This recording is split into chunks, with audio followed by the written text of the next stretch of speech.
supaya hatinya tenang, saudara. Kekasihnya dalam keadaan baik-baik saja. Akhirnya diunjukin Rasulullah sallallahu alaihi wasallam. Itu perempuan begitu ngelihat Rasulullah, apa kata perempuan tersebut? Kullu musibatin ba'daka jalal ya Rasulullah. Ya Rasulullah, musibah apapun asal bukan engkau kecil ya Rasulullah. Suami meninggal kecil, saudara meninggal kecil, orang tua meninggal kecil, asal bukan Nabi Muhammad. Ini baru mahabbah, saudara. Ini yang namanya cinta. Saya nggak bicara yang kelas Abu Bakar Umar sampai perempuan-perempuan dari kalangan Ansar yang namanya nggak disebutin siapa di kitab Asy-Syifa. Saudara, bukan orang terkenal, bukan sahabat terkenal, tapi imannya luar biasa sehingga tebal kecintaannya kepada Rasulullah sallallahu alaihi wasallam. Ada sahabat namanya Zaid bin Dathinah. Zaid bin Dathinah ini mau dikeluarin dari kota Makkah untuk dieksekusi, dihukum mati, dikeluarin dari tanah haram oleh Abu Sufyan bin Harb.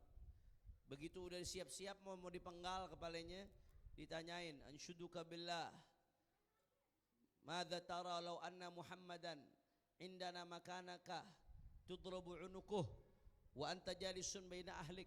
Wahai Zaid, bagaimana pendapatmu? Saya mau tanya nih, kalau kami tukar dengan Nabi Muhammad. Ini orang kafir yang nanya nih, bagaimana kalau kami tukar dengan Muhammad? Kamu bisa duduk sama keluargamu senang-senang, biar Muhammad yang dipenggal di mari, saudara. Ini urusan diri sendiri, ini urusan nyawa. Apa jawaban Zaid bin Dathinah? Ini urusan nyawanya bakal diakorbankan. Kematian di depan mata, dikasih pilihan, saudara. Apa jawaban beliau? Wallahi la uhibbu anna Muhammadan fi makanihi alladhi huwa fihi tusibuhu syaukatun wa ana jalisun baina ahli. Demi Allah, jangankan Nabi Muhammad ditukar dengan saya. Andai kata Nabi Muhammad duduk di tempatnya, kemudian Nabi Muhammad ketusuk duri, sedangkan aku senang-senang sama keluargaku, demi Allah, aku nggak ridho, aku nggak senang kalau aku dalam keadaan senang, sedangkan Nabi Muhammad ketusuk duri, saudara. Allahumma shalli ala Muhammad. Itu kafir Quraisy geleng-geleng kepala sampai ngomong apa? Ma raaitu ahadan yuhibbu ahadan ka hubbi ashabi Muhammadin Muhammadan. Aku enggak ngelihat ada orang yang cinta sama orang lain seperti cintanya sahabat-sahabat Rasulullah kepada baginda Nabi besar Muhammad sallallahu alaihi wasallam. Makanya kalau udah cinta begitu rasanya manis, rasanya lezat. Kalau tadi Ustaz Hashim Firdaus menyampaikan itu dari kalam ulama, al-mahabbah ladzah, yang namanya cinta ladzah. Ternyata kalam ulama itu bersumber dari hadis sahih dari Rasulullah sallallahu alaihi wasallam. Rasulullah mengatakan thalathun man kunna fihi wajada halawatul iman, rawahul Bukhari. Kalau ada 3 hal dalam seseorang, dia akan merasakan manisnya iman. Salah satu di antaranya an yakunallahu wa rasuluhu ahabba ilaihi mimma siwahuma. Allah dan Rasulnya lebih dia cintai dari siapapun. Kalau udah mencintai Rasulullah dan Allah Ta'ala melebihi dari siapapun, dia akan merasakan manis. Makanya al-mahabbah ladzah, kalau udah ngerasain begitu cinta lezat. Bilal bin Rabah radhiyallahu an, sahabat Rasulullah yang mulia, yang Nabi kasih kabar gembira, suara sendalnya kedengaran di sorga, saudara. Orangnya masih di bumi, suara sendalnya kedengaran di sorga. Sayyidina Bilal bin Rabah disiksa ketika masuk Islam dalam keadaan panas. Panasnya Timur Tengah gak kayak Jakarta, lebih parah lagi, saudara. Diterik matahari di tengah hari dalam keadaan panas di atas padang pasir, dijemur Bilal bin Rabah, saudara. Dijemur, ditaruh batu besar di atas badannya dalam keadaan tanpa pakaian. Di siang hari disuruh murtad, disuruh keluar dari Islam. Apa jawaban Bilal? Ahad, ahad, tetap Allah, Allah, tetap ikutin Rasulullah, nggak mau keluar dari agamanya Rasulullah. Padahal tuh hari taruhannya nyawa, saudara. Disiksa, tetap bisa bertahan. Setelah sekian lama, Sayyidina Bilal bin Rabah ada yang nanya, sahabat, wahai Bilal, Emang ente gak sakit waktu disiksa, aku bisa bertahan begitu? Apa kata Sayyidina Bilal bin Rabah? Sebagaimana dikutip oleh Imam Ibnu Abi Jumrah di dalam kitabnya Bahjatun Nufus wa Tahalliha wa Ma'rifatu ma laha wa 'alaiha, syarah mukhtasar Sahih Al-Bukhari Imam Ibnu Abi Jumrah.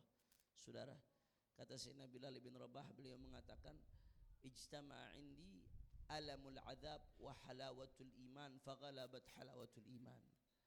Aku ngerasain dua hal saat itu. Yang aku rasain sakitnya disiksa, dan yang aku rasain manisnya keimanan. Ketika ketemu, di satu sisi disiksa sakit, di sisi lain imanku rasanya manis, maka faghalabat halawatul iman, maka manisnya rasa keimananku mengalahkan rasa sakit yang aku rasakan karena disiksa, saudara.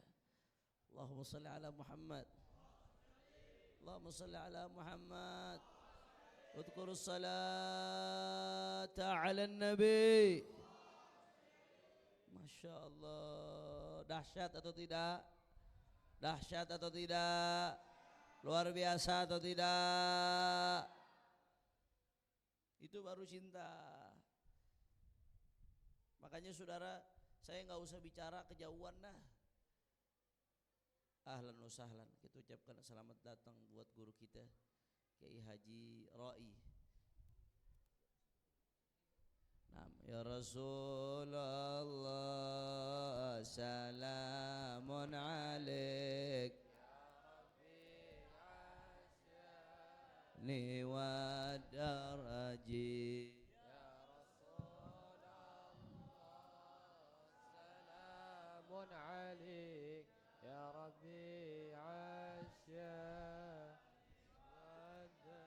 Kita doain mudah-mudahan beliau panjang umur, sehat walafiat, dijaga zahir batinnya oleh Allah Ta'ala.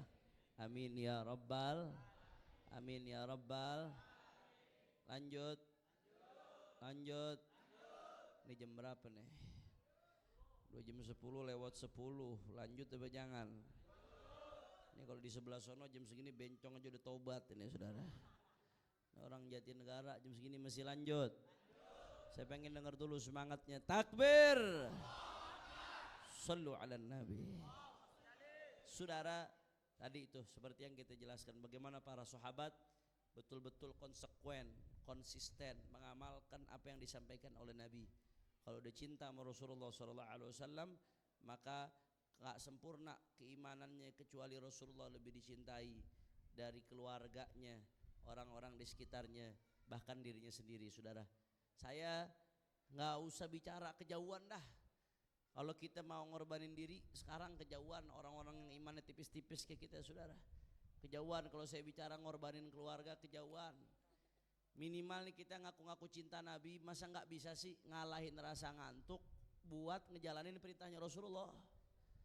Ngaku cinta sama Nabi tapi subuh kesiangan, saudara.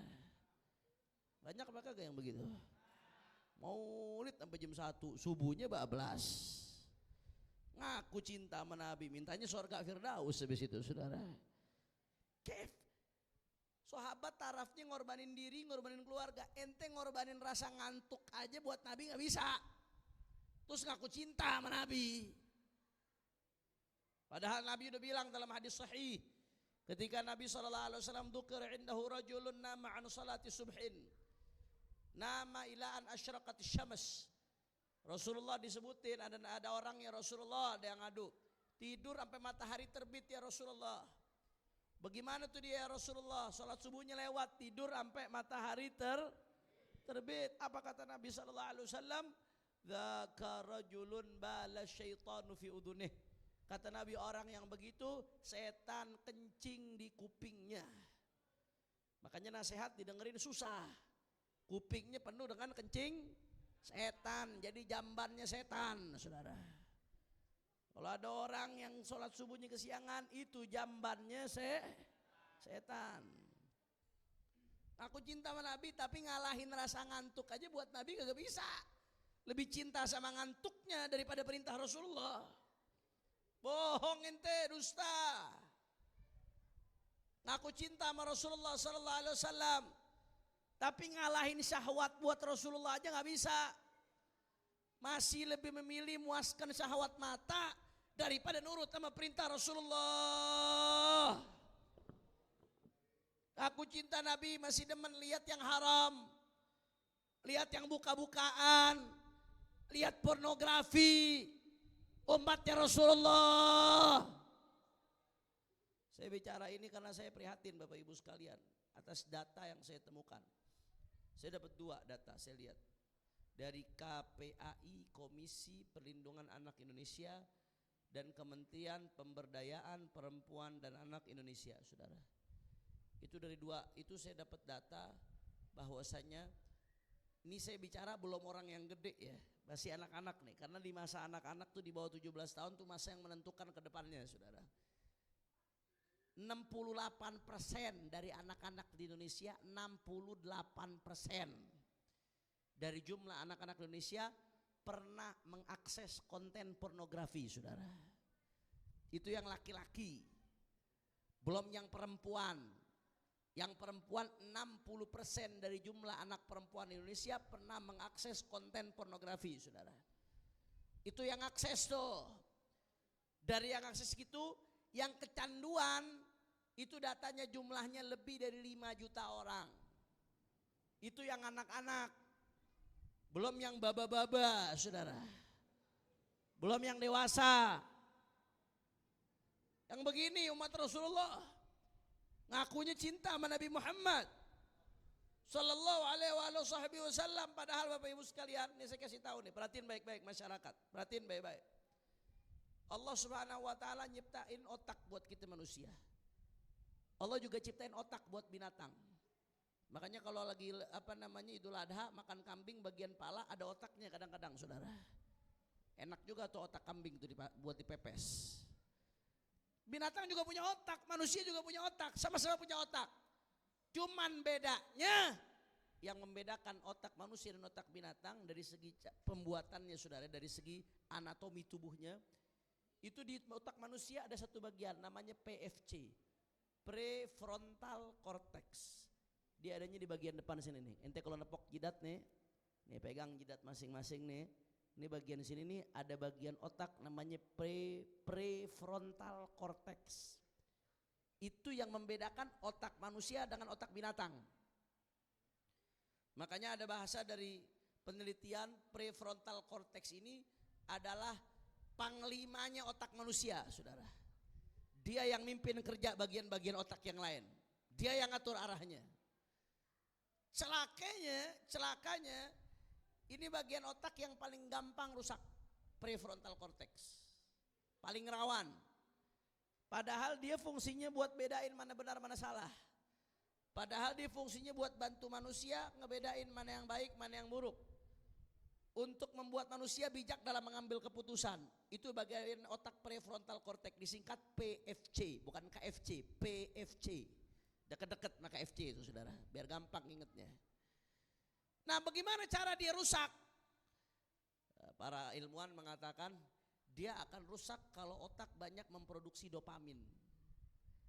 Apa itu dopamin?